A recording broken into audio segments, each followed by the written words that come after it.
एक पत्नी अपने पति को रोज काम से आने के बाद लड़ाई झगड़ा करती थी, रोज किसी ना किसी बहाने उससे लड़ाई झगड़ा करती थी। वो बार बार उसको बोलती थी तुझा वाटो हो, तुझा एक्सीडेंट हो, तू मरद का नहीं, रोज उसको बोलती थी।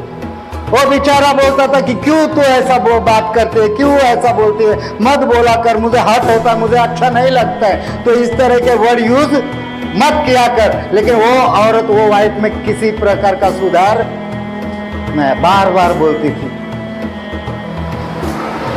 एक दिन वो मार्केट जाती है, वो बहुत सारे भीड़ को देखती है इकट्ठा हुए, वो वहां से गुजर रहे होते, जो भीड़ में से रास्ता निकाल के उस जहाँ पर भीड़ थी वहाँ पर वो उनमें से रास्ता निकलते हुए आगे जाते देखती है तो किसी ने उसके पति को एक्सीडेंट से मार डाला, एक्सीडेंट में उसका पति मर गया है। फिर वहीं पर सब्जी विब्जी डाल के फिर चिल्लाना करती कि सॉरी, मुझे माफ़ करो, मुझे ऐसा नहीं बोलना चाहिए था, मुझे ऐसा। तो यह ना रहेगा, तो यह ना रहेगा, तो यह ना रहेगा। आप आपके पति को, आप आपके पत्नी को, आप आपके बच्चों को और बच्चे अपने माँ बाप को क्या बोल रहे, उसका थोड़ा ध्यान देना, उसका थोड़ा ध्यान देना। सबसे बढ़कर अगर आपके जीवन में कुछ आता है तो वो आपका फैमिली आता है, आपका परिवार आता है। आप आपके बच्चे के जीवन में क्या बोल रहे हो, आप आपके पत्नी के जीवन में क्या बोल रहे हो, आप आपके पति के जीवन में क्या बोल रहे हो, आप आपके मम्मी पापा के जीवन में क्या बोल रहे हो, ये बहुत डिपेंड करता है आपके जीव के ऊपर। हालेलुया। बहनों के पास इकट्ठा होकर पत्नी की बुराई, माझा पती चांगला नाही, माझा पती येडाच आहे, तो मूर्ख आहे, त्याला काय कळतंय, ते येडं आहे। आणि ही शहाणी त्या येड्याची बायको, येडा कुणी केला त्याला, आणि कोणाची बायको आहे? हा, मग ही शहाणी असेल का? स्वतःच येड्याची बायको म्हणून घ्यायचं।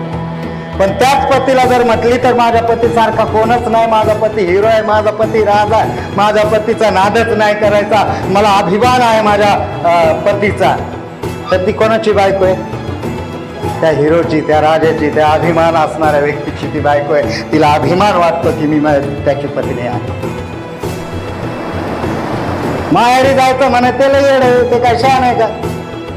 तिच्या आई बापात पतीची इज्जत घालते। आई बाप येणार आहे, जावं आला तर त्याला शहाणा म्हणून नाही पाहत, आलं बस शहाणा जावं, समज। हसायला खूप गोड येतं, परंतु हे जीवनाचं सत्य आहे, रिअल आहे, फॅक्ट आहे। तुमच्या जीवनाला देवाने सुंदर अशी भेट एक पत्नीच्या रूपाने, एका पतीच्या रूपाने, एका लेकरांच्या रूपाने किंवा एक सुंदर अशा आईवडिलांच्या रूपाने जे तुमच्याकडे आहे ते देवाने दिलेलं धन आहे। त्याचा रिस्पेक्ट करा, त्याची इज्जत करा, उसका रिस्पेक्ट करो, उसकी इज्जत करो, तभी आप लोग रिस्पेक्ट, आदर, सम्मान पाओगे।